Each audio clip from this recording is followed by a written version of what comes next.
ಚಿತ್ರದುರ್ಗದ ರೇಣುಕಾಸ್ವಾಮಿ ಕೊಲೆ ಪ್ರಕರಣದಲ್ಲಿ ಜೈಲು ಸೇರಿರುವ ನಟ ದರ್ಶನ್ ಇದೀಗ ಇದ್ದಕ್ಕಿದ್ದಂತೆ ಕೋರ್ಟ್ನಲ್ಲಿ ನ್ಯಾಯಾಧೀಶರ ಮುಂದೆ ಕಣ್ಣೀರಿಟ್ಟಿದ್ದಾರೆ. ಹಾಗಿದ್ದೇನು ಗೊತ್ತಾ? ಅದೆಲ್ಲ ಸಂಪೂರ್ಣವಾಗಿ ನೋಡೋಣ ಬನ್ನಿ. ನಿಮಗೆಲ್ಲ ಗೊತ್ತಿರುವಂತೆ ನಟ ದರ್ಶನ್ ಅವರಿಗೆ 1 ವರ್ಷದವರೆಗೂ ಜಾಮೀನು ಸಿಗುವುದಿಲ್ಲ. ಹಾಗಾಗಿ ನಟ ದರ್ಶನ್ ಮತ್ತೊಮ್ಮೆ ಸುಪ್ರೀಂ ಕೋರ್ಟ್ ಮೆಟ್ಟಿಲೇರಿದ್ದಾರೆ.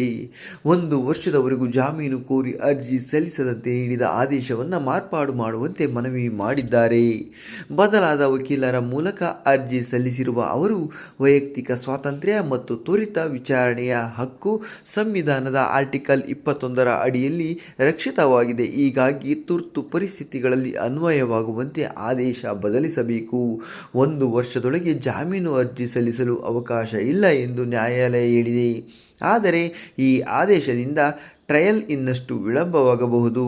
ಜೊತೆಗೆ ವೈದ್ಯಕೀಯ ತುರ್ತು ಪರಿಸ್ಥಿತಿ ಮತ್ತು ಮಾನವೀಯ ನೆಲೆಗಳಲ್ಲಿ ಜಾಮೀನು ಪಡೆಯಲು ಸಾಧ್ಯವಾಗುವುದಿಲ್ಲ ಎಂದು ಕೇಳಿದ್ದಾರೆ. ವೈಯಕ್ತಿಕ ಸ್ವಾತಂತ್ರ್ಯ ಮತ್ತು ತ್ವರಿತ ವಿಚಾರಣೆಯ ಹಕ್ಕು ಸಂವಿಧಾನದ ಆರ್ಟಿಕಲ್ 21 ಅಡಿಯಲ್ಲಿ ಸುರಕ್ಷಿತವಾಗಿದೆ. ದೀರ್ಘಾವಧಿಯ ಬಂಧನವನ್ನು ಕಾಲಕಾಲಕ್ಕೆ ನ್ಯಾಯಾಲಯ ಪರಿಶೀಲಿಸಬೇಕು. ದೀರ್ಘ ಬಂಧನದಿಂದ ತಮ್ಮ ವೃತ್ತಿ ಜೀವನೋಪಾಯ ಮತ್ತು ಕುಟುಂಬಕ್ಕೆ ತೀವ್ರ ಹಾನಿಯಾಗಿದೆ.